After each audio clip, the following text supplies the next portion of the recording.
Good morning and welcome to the daily cyber briefing for Thursday, the 29th of August. I'm Stephen Ridgway.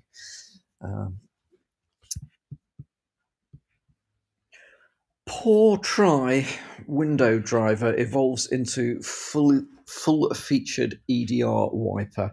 So this is on the something to be aware of list.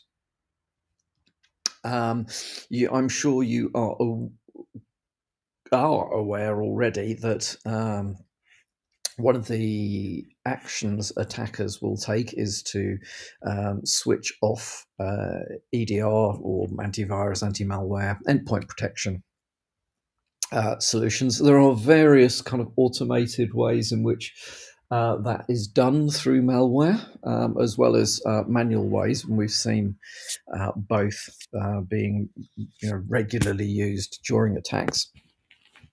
The simplest one, of course, is that if you can get administrative access to the systems that administer your endpoint protection solutions, you can either turn them off centrally or you can make adjustments that will allow your malware to run. So, that one's quite good. However, there are other ways of doing this. And in this particular case, there is a kernel mode, malicious kernel mode Windows driver used by multiple ransomware groups to turn off EDR endpoint protection solutions. That is evolving. So be aware that this stuff is going on.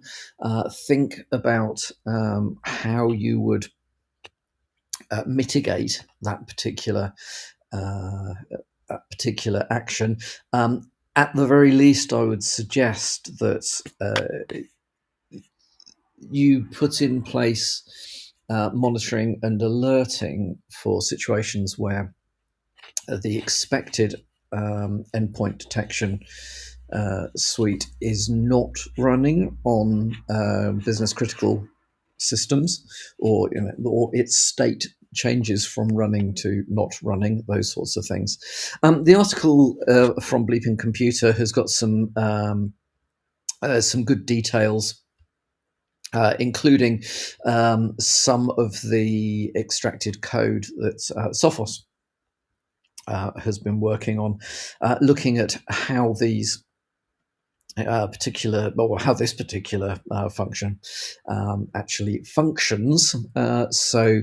Definitely worth having a read. Definitely worth thinking about how are you protecting your business critical systems against this sort of stuff. Being aware that it's going on and thinking about it, I think, is probably the best way to begin with this. And as I say, even if there is no quick fix for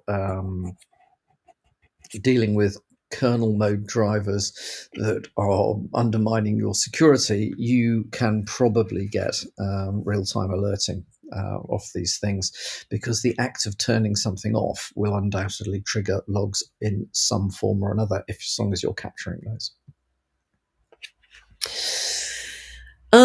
So there's a proof of concept code that's been released for a zero-click critical Windows vulnerability. The one that we're talking about here is CVE 2024 38063 with a CVSS score of 9.8. It allows an unauthenticated attacker to run code remotely on unpatched machines, unpatched devices, using specially designed IPv6 packets. So we talked about this as part of Microsoft's Patch Tuesday earlier this month. At that point, there were no recorded instances of this being exploited in the wild, and there was no proof of exploit code floating around. Well, there is now code.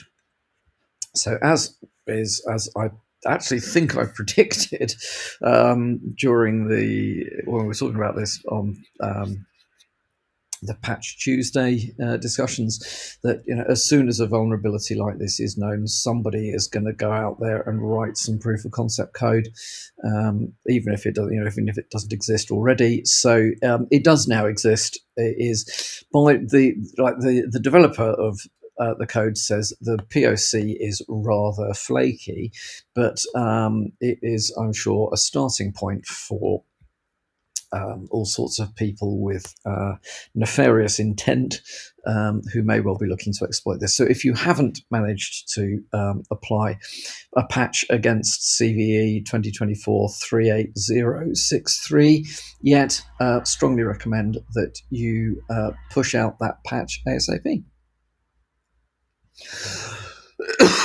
On other matters, the French authorities have arrested the CEO of Telegram, charged with facilitating criminal activities on the platform. I don't know whether you've been following this or not. I think it is a little worrying. There is a very valid discussion to be had around how culpable the platforms are for the content that is published on the platforms. We have seen, so we've seen the regulatory approach move from treating these platforms in the same way that, say, newspapers or whatever are treated,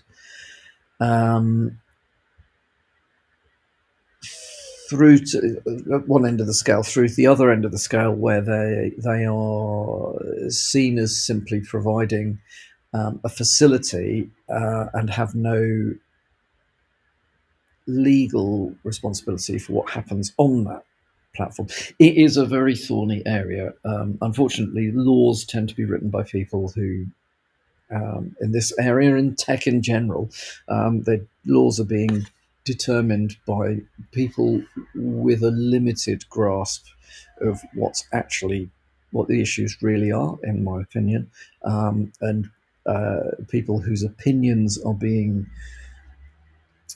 formed by advisors that almost invariably have some form of agenda going on. The difficulty with this sort of stuff is if you allow the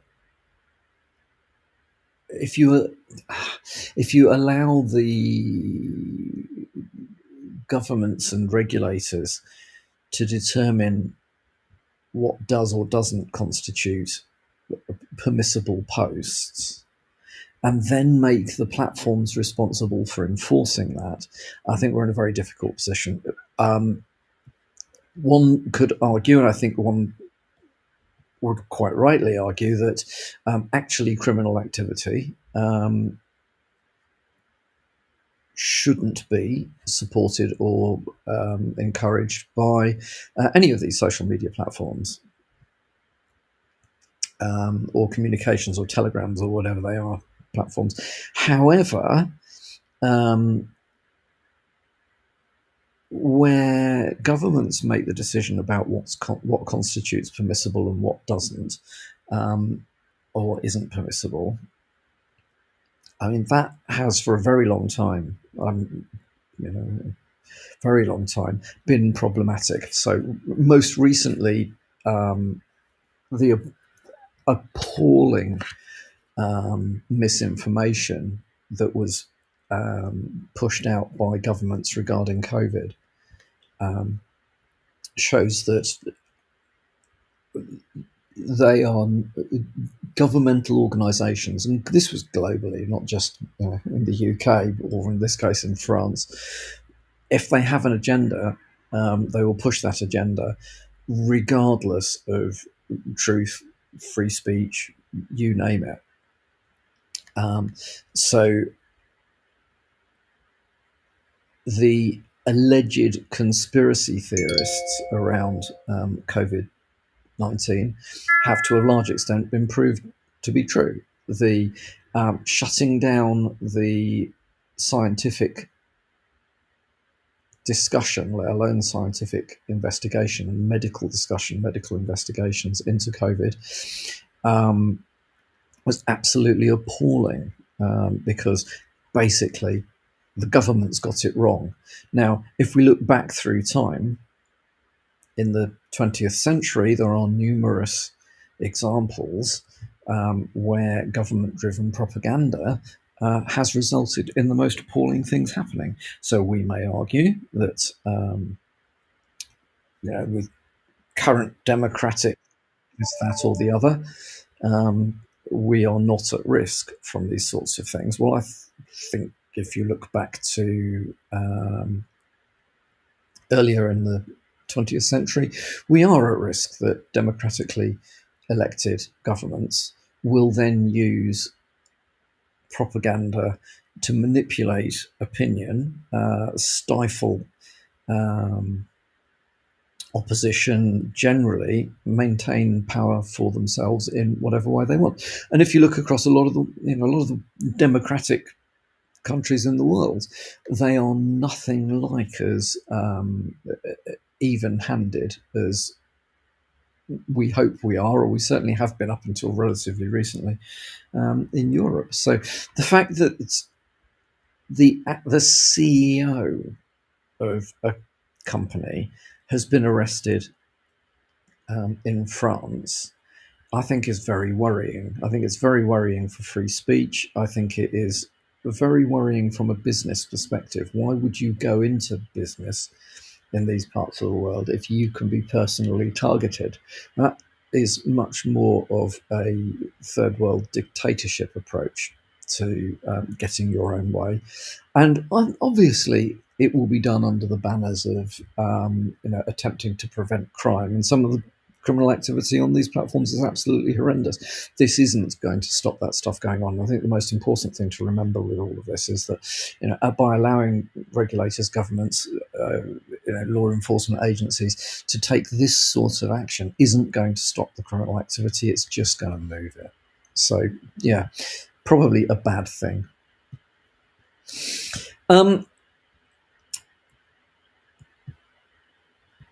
Finally, then, from me today, as an awareness, kind of in the same arena, the NIS2 directive is coming out. So it looks like by October the 17th this year, EU member states must have enacted the NIS2 directive into local law, national law of member states. What does it do? Well, it significantly changes the requirements for certain sorts of businesses in the way that they must treat information security. At one level, it's a good thing. I mean, they're not asking for anything which is particularly onerous or difficult to deal with. Risk analysis, incident handling stuff, business continuity, blah, blah, blah. So it's all got to be documented. You've got to be doing it. Well, you should be doing it anyway. One thing I think then that is worth bearing in mind with this is that under the NIS1 directive, individual member states could determine which entities fell in scope and which didn't. NIS2 is Europe-wide, and it defines in scope entities. National governments have no right or ability to reduce that. They can add to it. So worth having a little look just to see whether, especially if you're providing services within or to the European Union member states, this is kind of coming. There is extraterritorial reach with this stuff. Under certain circumstances, you may be required to set up a European Union entity and come under the regulation of the member state countries' regulators where you have established your entity. So if you're providing services, and this does seem to include a lot of tech services, um, there is a possibility that you may have to create an EU presence in order for you to be regulated. Worth having a read. Have a look at this stuff. Be aware of it. If it does affect what you're doing, then yeah, definitely make sure you're not caught on the hop with this, because as from October, it will be binding. So that's all from me for the moment. Hope you have a good Thursday, and I'll speak to you all again tomorrow.